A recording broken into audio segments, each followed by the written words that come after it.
Good morning, all of you. So yesterday I have explained you the assumptions of law of diminishing marginal utility. Okay, now we'll write down the third category, that is explanation. We are going to write the third category, that is explanation. So write down the third category, explanation, and in this you write the law of diminishing marginal utility is explained with the help of the following schedule and diagram.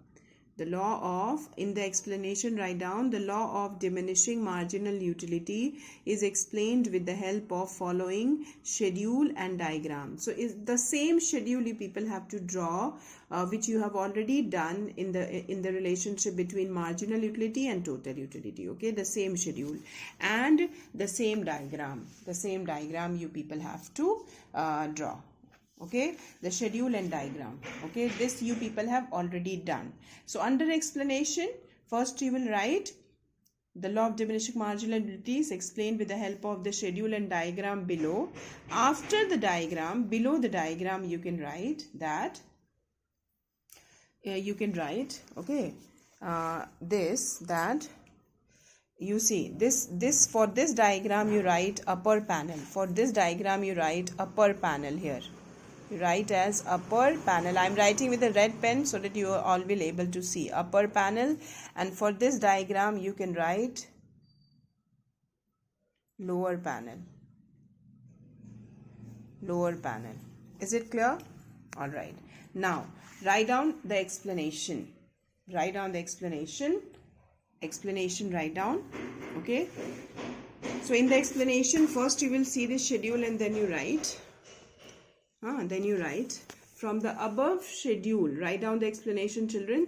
From the above schedule and diagram,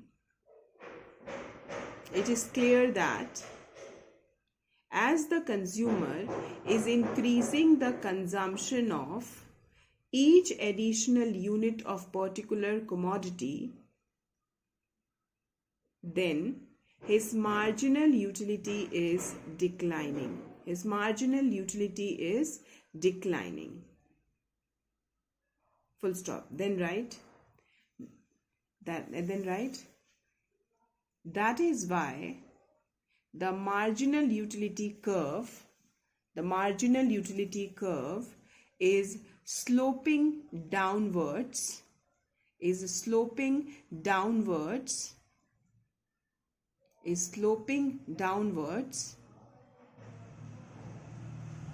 To the right. Full stop. To the right. Is it clear? Which is shown in the lower panel of the diagram. Full stop.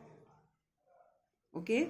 So we have completed the law of diminishing marginal utility, children. Is it clear to all of you? Now I'm going to start today the next law, which is called law of equimarginal utility, children. So we have done the law of diminishing marginal utility. Now we are going to do the second law, which is given by the marginal utility analysis group of economists, which is called law of equimarginal utility.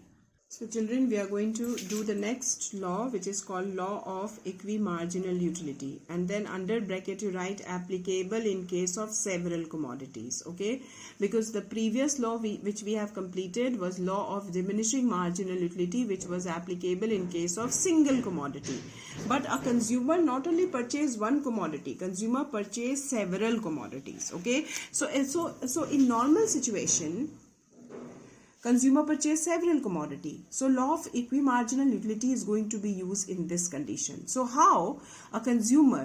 what rule a consumer follow to maximize his utility when he is purchasing several commodity? We know the rule. When the consumer is purchasing single commodity, what rule a consumer follow? Marginal utility must be equal to price. This rule is followed. This rule is followed when consumer is consuming which commodity?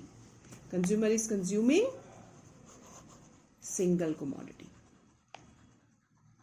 Is it clear? But consumer not only purchase single commodity, consumer at a time purchase several commodity. Then how? the consumer will be in equilibrium? Consumer will be in equilibrium when the marginal utility, okay, of one commodity, say X, that is MUX, must be equal to the marginal utility of the second commodity. That is, suppose if second commodity is Y, must be equal to the marginal utility of third commodity, say Z. Is it clear? So according to, that's why the name is, what is the name?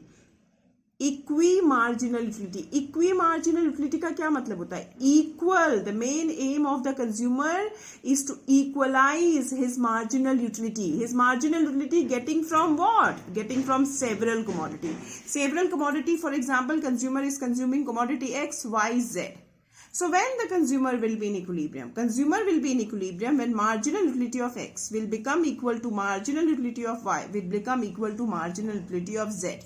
But here something is missing. What is missing? Price. Now, so according to the economists, they said that we calculate the ratio of marginal utility of one commodity and price of that commodity, means MUX upon PX must be equal to MUY upon PY must be equal to MUZ upon PZ must be equal to marginal utility of money. Marginal utility of money मतलब जो उसका income है, जितनी utility उसको मिल रही है इन सारे commodity से, वो उसके इनकम के बराबर है. So this is the condition followed in case of law of equimarginal. That's why the name of the law is law of equimarginal utility, means consumer's main aim is to equalize the marginal utility derived from each commodity, because consumer is consuming not only one commodity. अगर एक commodity consume कर रहा है तो वो कैसे equilibrium पाएगा? MU जब equal हो जाएगी price के, पर यहाँ पे वो बहुत सारी commodities consume कर रहा है. Suppose वो 3 commodities consume कर रहा है X, Y, Z. तो कंडीशन ऑफ इक्विलिब्रियम क्या होगी? हम लोग पहले रेशियो निकालेंगे commodity marginal utility of X और प्राइस ऑफ एक्स का, और ये इक्वल होगा marginal utility of Y divided by price of Y must be equal to marginal utility of Z divided by price of Z must be equal to marginal utility of money. This is called the condition of law of equimarginal utility. So what is the main aim of the consumer of what is the statement of the law of equimarginal utility? The statement is the utility maximizing consumer must allocate his money income among several commodities or various commodities in such a way that the last unit of money spent on each commodity, the last unit of money means the price of commodity, means the marginal utility of X upon price of X. That is the meaning of marginal utility of marginal money, that is the last unit of money spent on each commodity gives him same marginal utility. मतलब या तो वो X consume करेगा या Y, he is consuming X, Y, Z, and the marginal utility of X is equal to marginal utility of Y is equal to marginal utility of Z. Is it clear? So today you try to understand this much. In my tomorrow video, I will explain you in the blackboard completely about the third law that we need to study, that is law of equimarginality. Today you have understood only this, that this law is applicable in case of several commodities and the condition of equilibrium. What is the condition of equilibrium? MUX upon PX is equal to MUY upon PY is equal to MUZ upon PZ is equal to marginal utility of money. These things at least you people have to understand. So यहाँ पे what is the main aim of the consumer? The main aim of the consumer is to equalize marginal utility of each commodity, because he is consuming several commodities. If he is consuming 3 commodities X, Y, Z, then his aim is to equalize the marginal utility of X should be equal to marginal utility of Y should be equal to marginal utility of Z. So that is the main aim of that's why the name of the consumer is law is law of equi-marginal utility. That is the main reason why this law is called equi-marginal utility, क्योंकि अगर consumer several commodities consume कर रहा है तो उसकी जो marginal utility होगी हर एक कमोडिटी की सेम होगी या इक्वल होगी. That is why this law is called law of equimarginal utility. Is it clear? So today I am leaving you people here only. Try to understand, try to study, okay, this much, and then we'll continue tomorrow. Okay, children? Thank you.